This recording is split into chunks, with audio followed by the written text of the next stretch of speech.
thank you all for joining us. Let's start the conversation with you, Debilyn.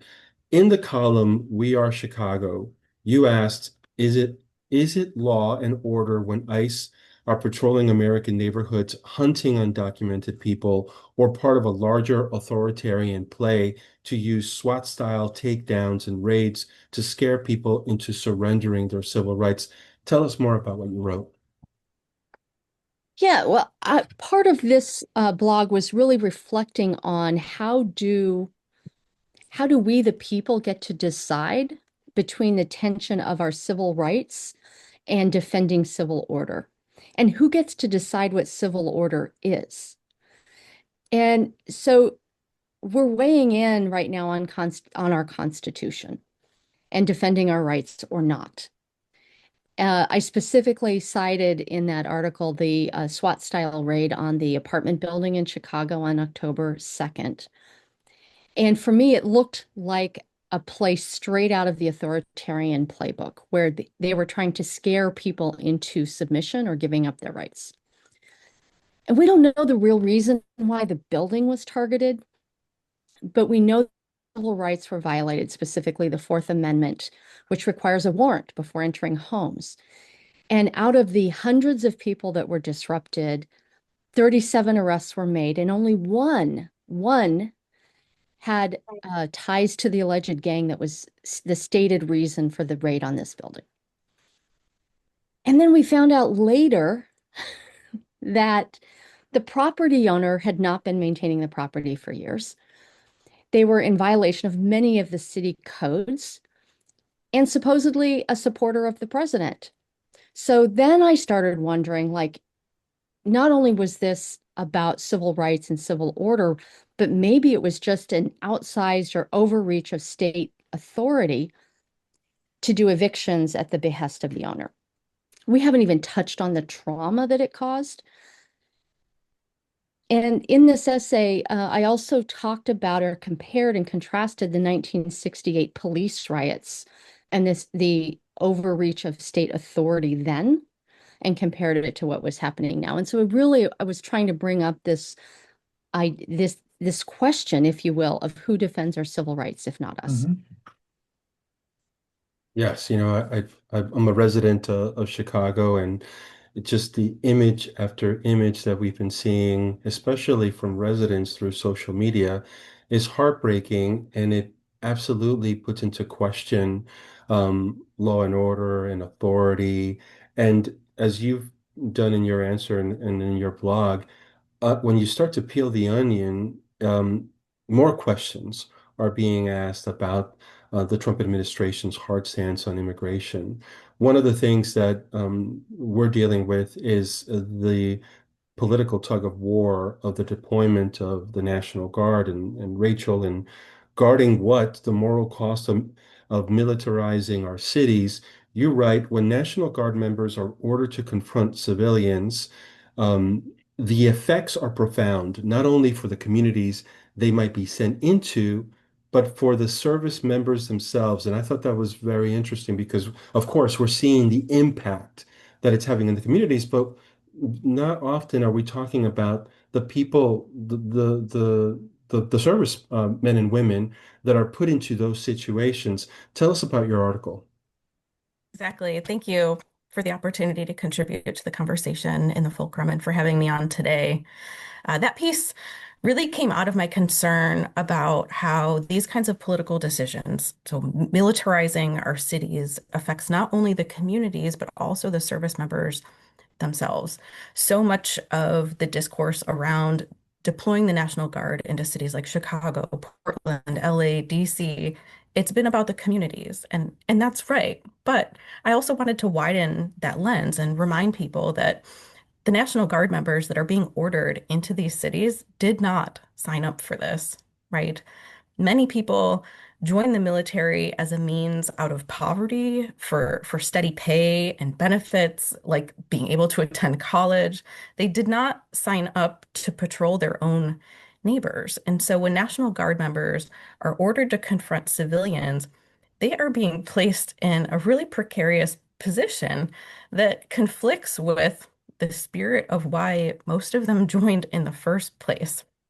So it's important, I think, to also remember that the National Guard is made up of part-time service members. So these are not full-time active duty military.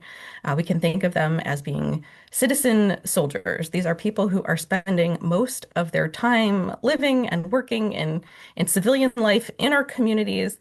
They might be social workers, mechanics, college students during the week, and then they put on the uniform a few days a month to serve. And that is obviously quite different from active duty troops.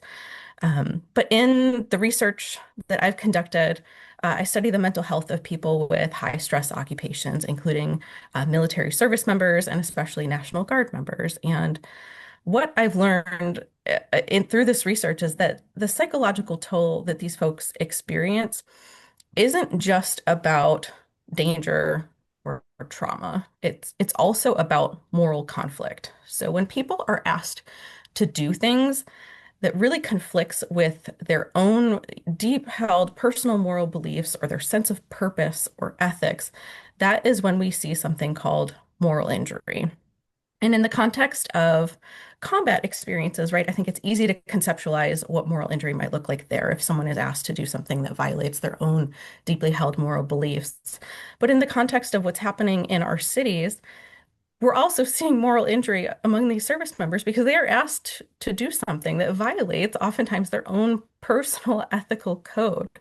And so for Guard members, being asked to take up arms against their own neighbors is going to feel like a violation of that purpose. And that kind of conflict can leave lasting emotional scars for people, right? So moral injury has been associated with poor mental health. It's been associated with substance use.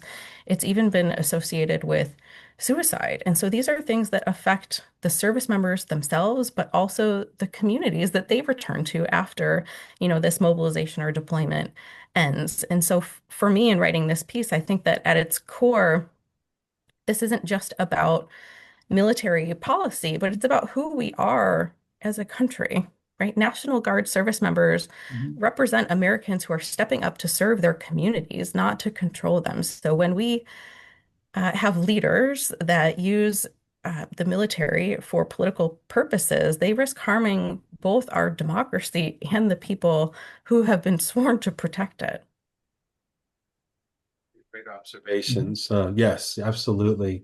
I think what you've shared about the mental wellness of the service men and women is something very important for us at the Fulcrum and for other members of media to surface. We're not talking enough about the people, both the communities that are being affected by the Trump administration, but also again the servicemen and women that are being put into situations that they didn't sign up for or didn't think to. It takes a lot of courage. And now talking about Edward's article last month, courage comes in many different forms, right? We've seen a lot of courageous members of the community protesting ICE raids, the Border Patrol, some of them putting themselves in danger, in physical and emotional danger. Now, Edward, you wrote, democracy depends on courage, the willingness of people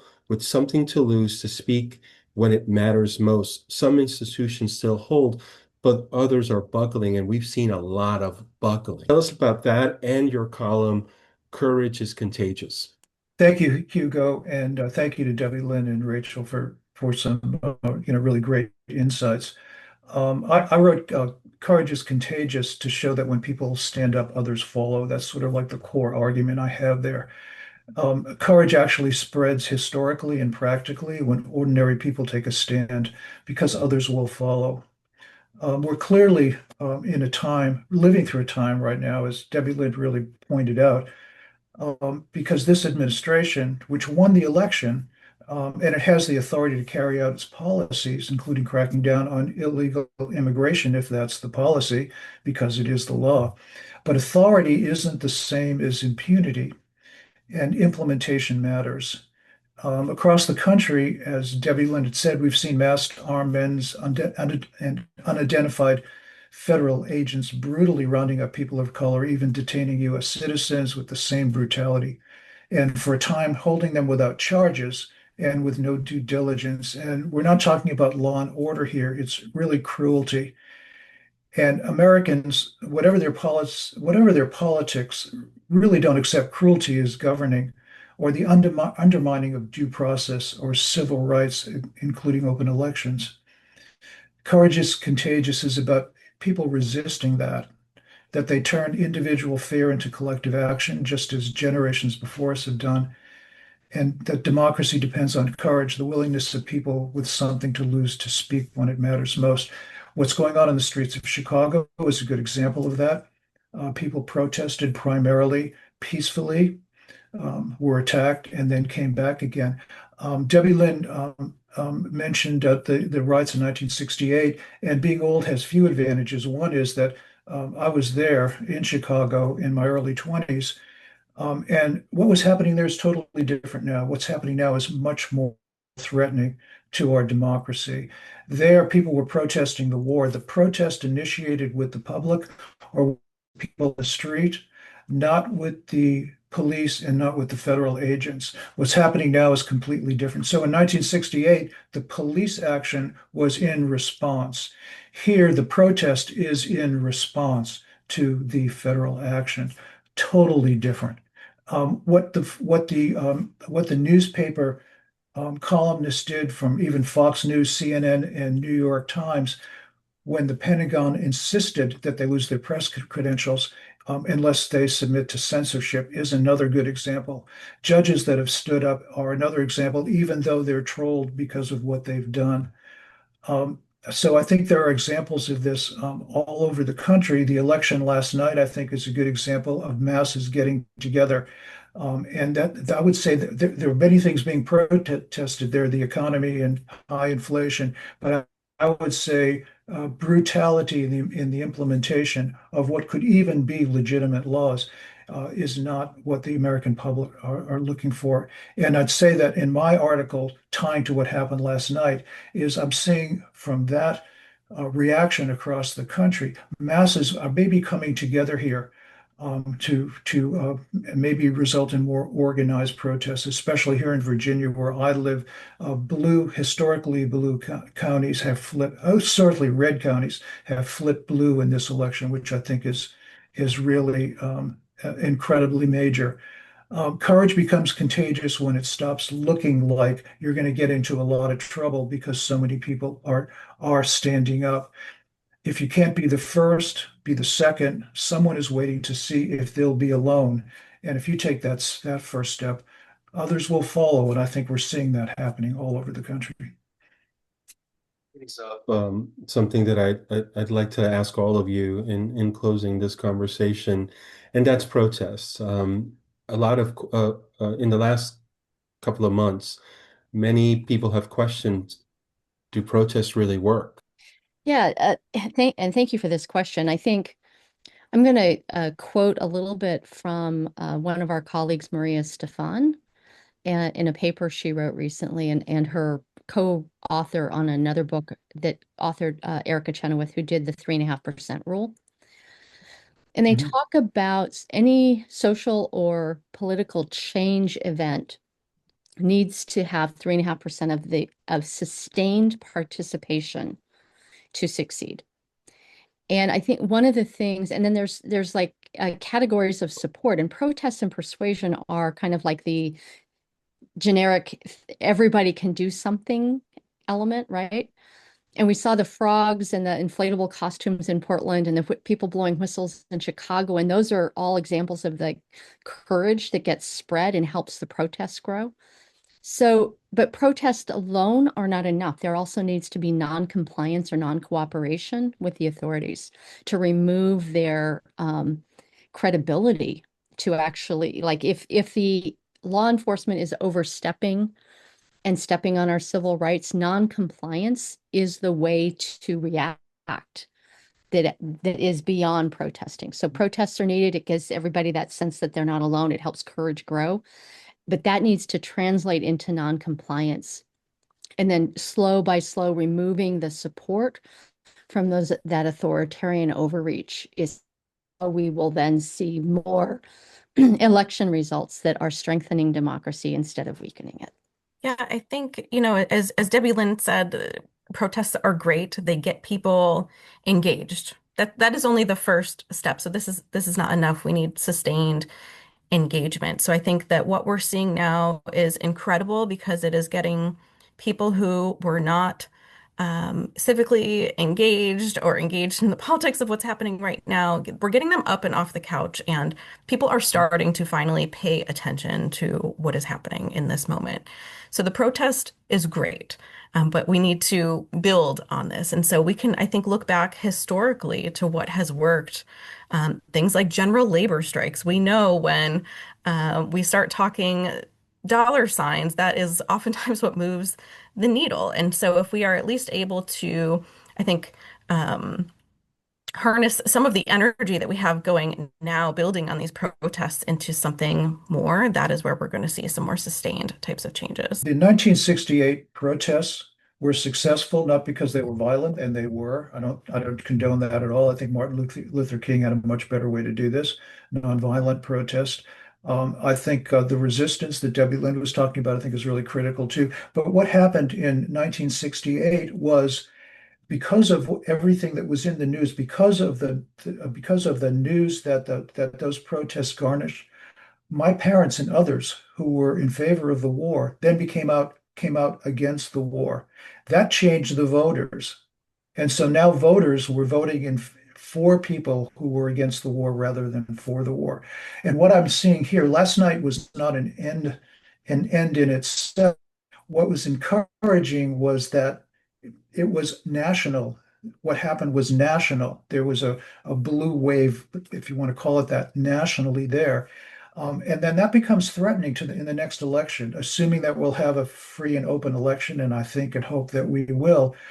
Now that pressures conservatives, right-wing, MAGA folks, if they want to stay in power, or if there are going to be people that come up through the Republican ranks that are going to be voting against Trump. There has to be a break here with Trump. And I think that it's only the voters and the realization that you're going to get voted out of office or you're not going to make it to office that's going to turn the tide here.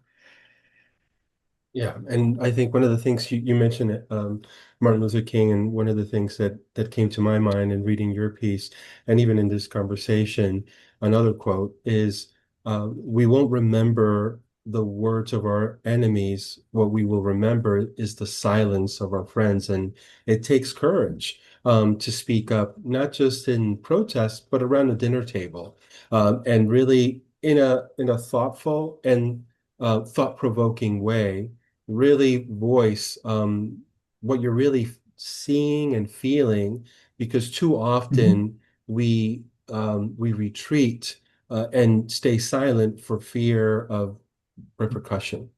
Debilyn, Rachel, Mhm. Edward, this has been time well spent.